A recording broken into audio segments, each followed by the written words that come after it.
বাবু, ওই যে ঘরে অনেকগুলো পটল আছে, পটলের কি খাবে? দোরমা খাবে? চলো তাহলে, চলুন আজকে বানিয়ে ফেলি মেয়ের আবদারে পটলের দোরমা। দেখুন পটলগুলো আমি নুন হলুদ দিয়ে ভালো করে মাখিয়ে নিচ্ছি। তার আগে বলি পটলগুলো আমি চেঁচে নিয়েছি, পটলগুলোর খোসাগুলো আমি ছাড়াইনি।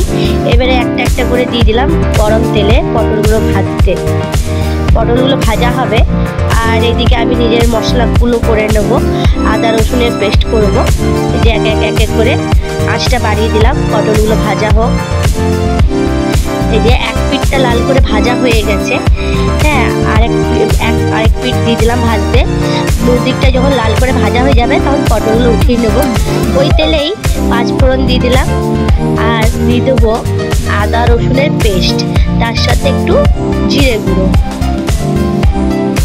এই করেই আমি নাড়ছি মশলাটা হালকা করে। এরপরে আমি একটা জারে পিষে রেখেছি টমেটোর পেস্টটাও এর সাথে অ্যাড করব। এই যে টমেটোর পেস্টটা অ্যাড করলাম। এরপরে আবার নাড়া দেব, ভালো করে নেড়ে মশলাটা ভাজা করব যতক্ষণ না টমেটোর গা মানে এই পেস্টের গা থেকে তেল ছাড়ছে, ততক্ষণ আমি এটা নাড়তে থাকবো। এটা তাহলে গন্ধটাও চলে যাবে, কাঁচা গন্ধটা, আর এটা ভালো করে ভাজা হয়ে যাবে। দেখুন চারিদিকে তেল ছাড়তে শুরু করেছে। এবার স্বাদ মতো নুন দিয়ে দিলাম আর দিয়ে দিলাম একটু চিনি। এই যে চিনি দেবো এবার, কেন কি একটু চিনি দিলে একটু এইটা আমি যে দরমাটা করি সেটা একটু মিষ্টি মিষ্টি স্বাদ আসে, তাই আমারটা একটু মিষ্টি স্বাদের হালকা মিষ্টি দিয়ে দিয়েছি। আবার নাড়তে থাকলাম, নাড়তে মশলাটা প্রায় এবারে ভাজা হয়ে গেছে। দেখুন চারিপাশে তেলগুলো কেমন চলে এসছে। এই যে একদম তেল ছেড়ে দিয়েছে মশলার গা থেকে। যখনই তেল ছেড়ে দেবেন তখনই বুঝে নেবেন, এই যে তেলগুলো ছেড়ে দিয়েছে, তখনই বুঝে নেবেন যে মশলাটা প্রায় আমার ভাজা কমপ্লিট। এরপরে আমি এখানে একটা পেস্ট বানিয়েছি পোস্ত, চালমগজ, কাজু আর নারকেল দিয়ে। এই পেস্টটা আমি ওই মশলার সাথে অ্যাড করব, ঠিক আছে? দেখুন এই পেস্টটা আমি এবারে অ্যাড করব, কেন এই মশলাটা প্রায় ভাজা হয়ে গেছে। আর জলখাবারে মা লুচি আর তরকারি বানিয়েছিল, আলুর তরকারি, সেটা আমাকে টিফিনে করে পাঠিয়েছে। আমি লুচি খেতে ভালোবাসি তো। আর এদিকে দেখুন পটলগুলো আমার সব ভাজা হয়ে গেছে। এই যে পেস্টটা যেটা আমি বানিয়েছিলাম সেটা আমি অ্যাড করলাম।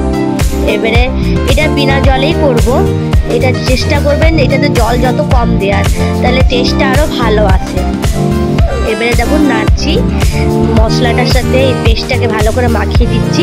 এরপরে এক এক করে পটলগুলো এটার মধ্যে ছেড়ে দেবো। এক এক করে ভাজা যে পটলগুলো ভেজে রেখেছিলাম সব এক এক করে দিয়ে দিচ্ছি পটলগুলো। এবারে এটার মধ্যে কিছুক্ষণ সেদ্ধ হবে, বুঝলেন? কিছুক্ষণ ঢাকা দিয়ে আমি এটাকে সেদ্ধ করব। পটলগুলো সব দিয়ে দেওয়া হলো।